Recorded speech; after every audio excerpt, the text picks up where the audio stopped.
Hello दोस्तों, मैं हूँ राधा तिवारी। गंगा सागर साहित्य चैनल में आप सभी का स्वागत है। मैं लेकर आई हूँ आज यूजीसी नेट दिसंबर 2025 के लिए इम्पॉर्टेंट पीवाईक्यू सीरीज, जिसके पहले हम 2014, 13, 15, 16 पीवाईक्यू कंप्लीट कर चुके हैं। अब हम कर रहे हैं 2017 के मॉडल पेपर। देखते हैं हम। क्वेश्चन नंबर 1 है, ये सेट एग्जाम के लिए भी महत्वपूर्ण है। देखते हैं। क्वेश्चन नंबर 1 है कि ईसा की किस शताब्दी में अपभ्रंश का व्यवहार लोक भाषा के अर्थ में होने लगा।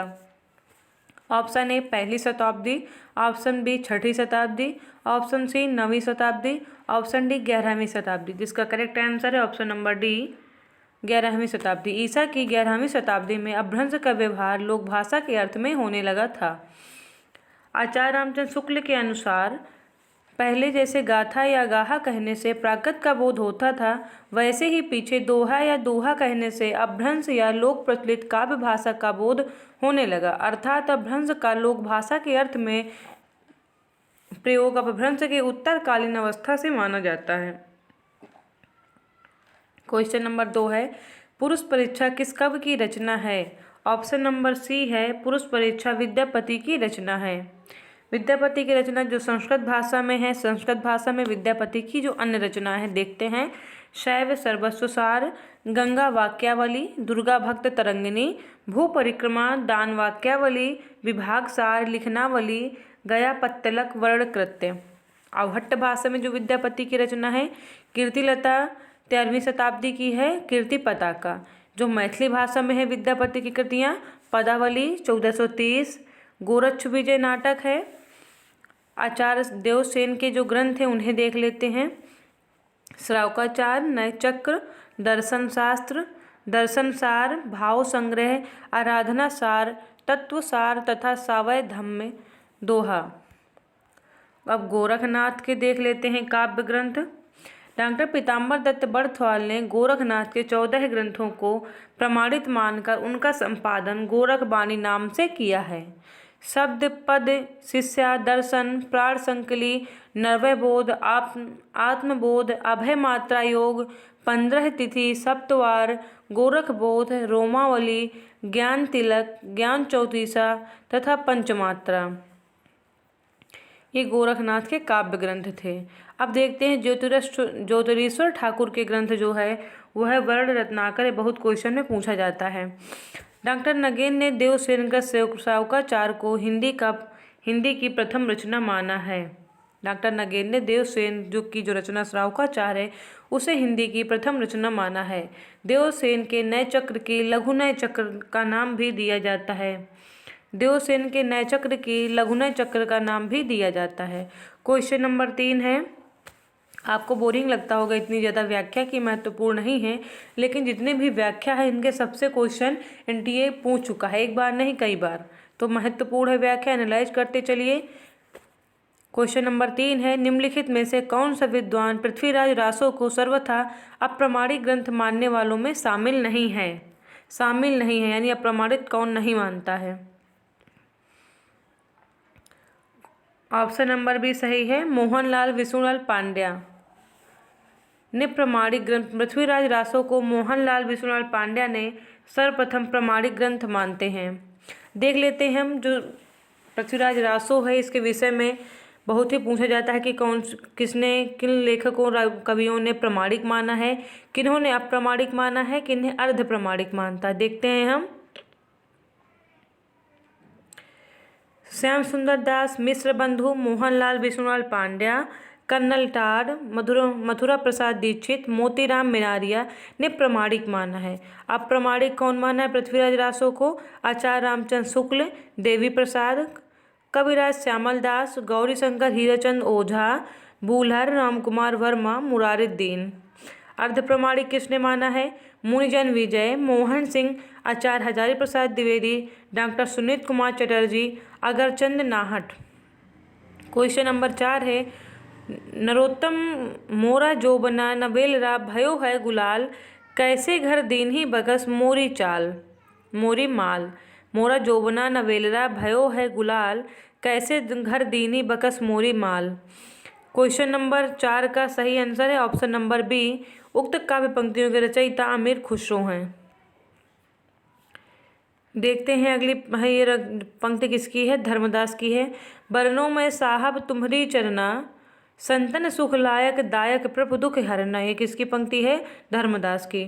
क्वेश्चन नंबर 5 है, मीराबाई की उपासना किस प्रकार की थी। मीराबाई की उपासना किस प्रकार की थी, यानी जो मीराबाई ने कृष्ण भक्ति की जो कविताएं लिखी हैं, जो उनकी उपासना है, किस प्रकार की थी। दास्य भाव, सख्य भाव, माधुर्य भाव, वात्सल्य भाव। सही आंसर है ऑप्शन नंबर सी। मीराबाई जो है कृष्ण को माधुर्य भाव से उपासना करती थी। हिंदी साहित्य के कृष्ण काव्य धारा की प्रमुख कवित्री मीराबाई की उपासना माधुर्य भाव की थी। मीराबाई की प्रेम साधना स्वकीय प्रेम साधना थी। इन्हें हिंदी की आदि कवित्री माना जाता है तथा इनकी भाषा राजस्थानी मिश्रित है। मीराबाई की जो प्रमुख रचनाएं हैं वो देख लेते हैं। गीत गोविंद की टीका, नरसिंह जी का मायरा, राग सोठा, राग गोविंद, मलार राग, सत्यभामा नुरुषण, मीरा की गरबी, रुक्मणी मंगल तथा मीराबाई का मलाल।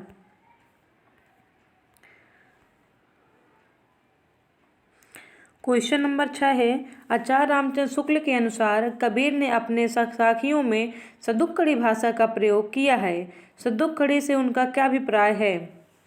तो ऑप्शन नंबर सी सही है, राजस्थानी पंजाबी मिली खड़ी बोली। सदुक्कड़ी भाषा से क्या अभिप्राय है रामचंद्र शुक्ल के अनुसार, तो राजस्थानी पंजाबी मिली खड़ी बोली।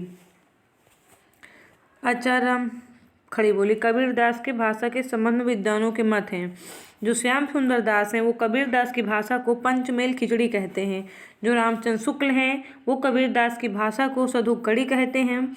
जो हजारी प्रसाद द्विवेदी हैं वो भाषा के डिक्टेटर कहते हैं। जो बच्चन सिंह हैं वो कबीर की भाषा को संत भाषा कहते हैं।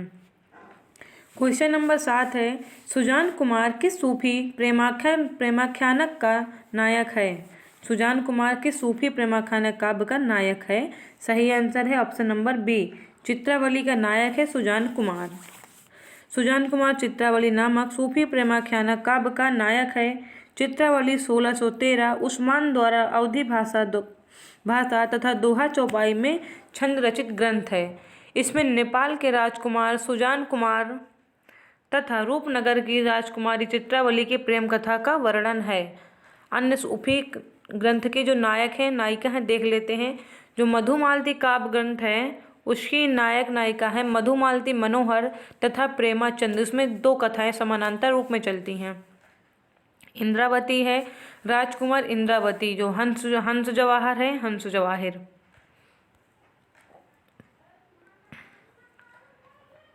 क्वेश्चन नंबर 8 है, सखी हों श्याम रंग रंगी, देख बिकाए गई वह मूरत, सूरत माही पगी। ये काव्य पंक्तियाँ किसकी हैं। ऑप्शन नंबर बी सही आंसर, गदाधर भट्ट की पंक्तियाँ हैं। कहते हैं कि सखी हों श्याम रंग रंगी, देख बिकाए गई वह मूरत, सूरत माही पगी। हित हरिवंश की पंक्ति देख लेते हैं। रहो को काहू माना ही दिए, मेरे प्राणनाथ श्री श्यामा, शपथ करो तिन छिए। मीराबाई की हैं, मन रे परस हरि के चरण, सुभग शीतल कमल कोमल, त्रिविध ज्वाला हरण। जीव गोस्वामी की पंक्ति है। एक दिन बजाए बांसी हासिया हासिया, श्री जीवे कहे मोरे देख आसिया। क्वेश्चन नंबर 9 है, 30 जोबन मिले भेद न जाने जात, प्रात समय निसदोष के दुओ भाव दर्शात। इस दोहे में नायिका की किस अवस्था का वर्णन किया गया है। ऑप्शन ए सध्यस्नाता, ऑप्शन बी वयासंधि, ऑप्शन सी नवोढ़ा, ऑप्शन डी मान मृदु। इसका सही आंसर है ऑप्शन नंबर बी, वयासंधि का इसमें उल्लेख किया गया है। नायिका की वयासंधि की अवस्था का वर्णन किया गया है। क्वेश्चन नंबर 10 है, जगत जनाओ जेहि सकल, सो हरि जानो नाहि, अज्यों आँखिन सब देखिए, आँख न देखी जाहि। उपयुक्त दोहे में कौन सा अलंकार है। क्वेश्चन नंबर 10 का है आंसर ऑप्शन नंबर बी उदाहरण अलंकार है। जगत जनायो जेहि सकल सो हरि जान्यो माहि। सो दिया है ना, सो जैसे कि सो हरि जान्यो नाहि ज्यों आखिन सब देखियो आँख न देखी जाहि। इसमें अलंकार है उदाहरण अलंकार है। उदाहरण अलंकार जहाँ पहले कोई बात कहकर उससे मिलती जुलती बात द्वारा दृष्टांत दिया जाए लेकिन समानता किसी शब्द द्वारा प्रकट न हो, वह दृष्टांत अलंकार होता है। जैसे है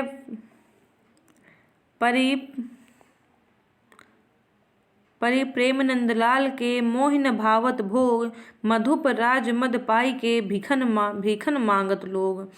उपमा अलंकार देख लेते हैं, क्योंकि ये थोड़ी व्याकरण है जो साथ में आपको मिल रही है पीवाईक्यू के माध्यम से, तो उसे भी आप देखते चलिए। जहाँ दो भिन्न वस्तुओं में रूप गुण आकृति आदि को लेकर समता प्रदर्शित की जाए वहाँ उपमा अलंकार होता है। देखते हैं उदाहरण। उधर गरजते सिंधु लहरिया कुटिल कात के जाली सी चली आ रही फेन उगलती फन फैलाए ब्यालों सी। प्रतिवस्तु उपमा अलंकार है जहाँ उपमेय और उपमान संबंधी वाक्यों एवं में एकार्थ अथवा समानार्थ सूचक शब्दों से एक ही समान धर्म का कथन किया जाए, वहाँ प्रतिवस्तु उपमा अलंकार होता है। सिंह सुता क्या कभी स्यार से ब्याह करेगी, क्या पर नर का हाथ कुल स्त्री कभी धरेगी। क्वेश्चन नंबर 11 है, मैथिली शरद गुप्त की प्रतिभा का विकास सर्वाधिक किस साहित्य रूप में देखने को मिलता है। तो मैथिली शरद गुप्त एक प्रकार से पूछ रहा है, मतलब कैसे काव्य नाटक क्या लिखते थे, वो किसमें प्रसिद्ध थे। तो मैथिली शरद गुप्त प्रबंधकार के रूप में ज़्यादा जाने जाते हैं, प्रबंधकार के रूप में जाने जाते हैं। मैथिली शरद गुप्त की प्रतिभा का विकास सर्वाधिक प्रबंधकार के रूप में हिंदी साहित्य में देखने को मिलता है। आधुनिक युग में प्रबंध काव्य की विलोपमान परंपरा के संरक्षक मैथिली शरद गुप्त को माना जाता है। मैथिली शरद गुप्त की रचनाएं देख लेते हैं हम। रंग में भंग 1909, जयद्रथ वध 1910, किसान 1917, विकट भट्ट 1929, गुरुकुल 1929, साकेत 1931, भारत भारती 1912, झंकार 1929, यशोधरा 1932, द्वापर 1936, जय भारत 1952, पंचवटी 1925, हिडिंबा आदि। क्वेश्चन नंबर 12 है, रचना न तो दर्शन है और न किसी ज्ञानी के प्रौढ़ मस्तिष्क का चमत्कार, यह तो अनंततः एक साधारण मनुष्य का शंकाकुल हृदय ही है जो मस्तिष्क के स्तर पर चढ़कर बोल रहा है। रामधारी सिंह दिनकर द्वारा कहा गया कथन किस काव्य के संबंध में है। सही आंसर है ऑप्शन नंबर सी, कुरुक्षेत्र के बारे में रामधारी सिंह दिनकर का यह कथन है।